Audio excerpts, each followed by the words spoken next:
I left my husband of 25 years for a man who made me feel alive again. Now, that real man is gone, my kids won't speak to me, and I'm eating dinner alone in a one-bedroom apartment wondering how I lost everything chasing a fantasy. I'm Marissa, 46, and 3 years ago, I made what I thought was the bravest decision of my life, but it turned out to be the dumbest mistake ever.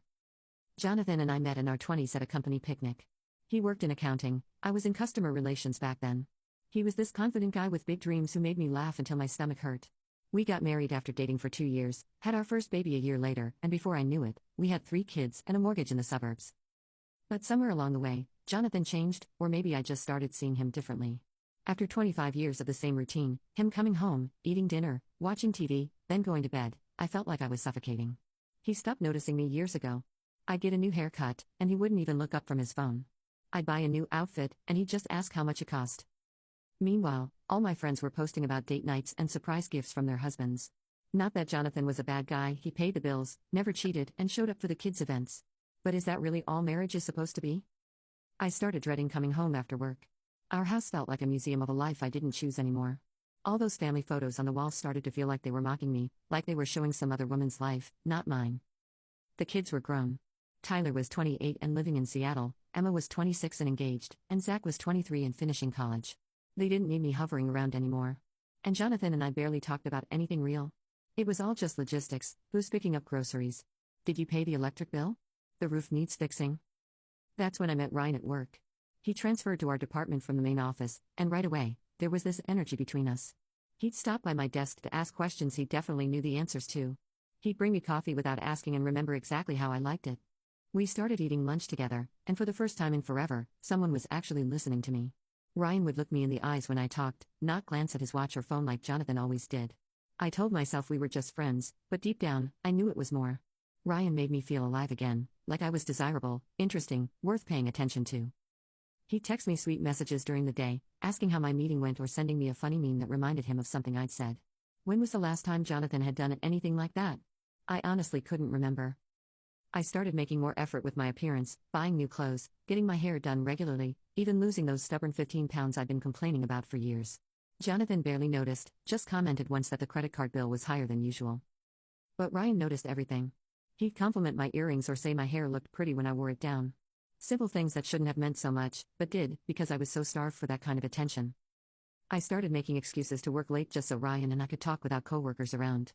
We'd sit in the break room after everyone left, and I'd tell him things I hadn't told anyone in years, my dreams of traveling that never happened, how I sometimes felt invisible in my own home, how I wondered if this was all life had for me.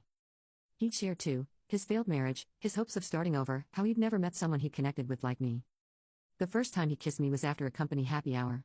We'd both had a couple of drinks, and he walked me to my car. I knew I should pull away, but I didn't want to. That kiss made me feel 20 years younger. I drove home in a daze, my lips still tingling. When I walked in, Jonathan was asleep on the couch, the TV still on. I stood there looking at him, thinking about how Ryan made me feel versus the emptiness I felt looking at my husband of 25 years. That night, I slept in the guest room, claiming I didn't want to wake Jonathan. It was the first of many lies. Our emotional affair turned physical a few weeks later. I told Jonathan I was attending a work conference for the weekend, but I was really in a hotel downtown with Ryan. I should have felt guilty, but all I felt was relief, like I could finally breathe again. Ryan looked at me like I was the most beautiful woman he'd ever seen. He couldn't keep his hands off me. He wanted to know everything about me. With him, I wasn't just somebody's wife or somebody's mom. I was Marissa again. I started comparing everything Jonathan did or didn't do to Ryan. Jonathan's steady, predictable nature that once made me feel secure now seemed boring and passionless. His practical approach to everything felt stifling. Ryan was spontaneous, romantic, and made me feel like I was the center of his universe. I convinced myself that what Ryan and I had was real love, the kind people write songs about. And what Jonathan and I had was just comfortable habit. After 2 months of sneaking around, I couldn't take the double life anymore. I decided I deserved to be happy. Why should I settle for a lukewarm marriage when I could have passionate love? So I did what I never imagined I would do. I sat Jonathan down and told him I wanted a divorce. The look on his face still haunts me sometimes. When I told Jonathan I wanted out, he didn't even yell. He just sat there with this blank look, asking if there was someone else.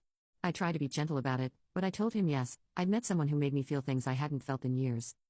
He asked me if I would reconsider, try marriage counseling, take some time to think about our family, but my mind was made up.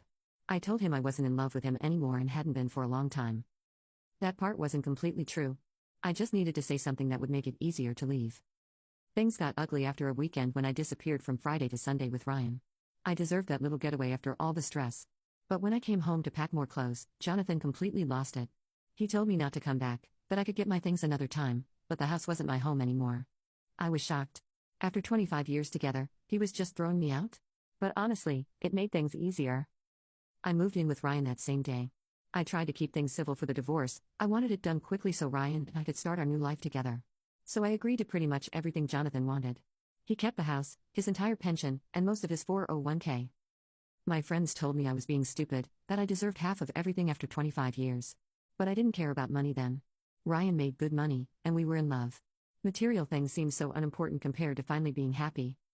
The kids were another story. I wasn't prepared for how they would react. Tyler, my oldest, told me he was done with me if I chose this guy over his dad. He actually used those words, like Ryan was some random nobody. Emma cried and asked me how I could break up our family. Even Zach, who's always been my easygoing one, shut me out. I tried explaining that sometimes people grow apart, that I deserved happiness too, but they weren't hearing it. They'd always seen me as just their mom, not a woman with needs and desires. I figured they'd come around eventually once they saw how happy Ryan made me. The divorce was finalized in early 2022, and for a while, everything with Ryan was amazing. We took weekend trips, went out dancing, and stayed up talking about everything.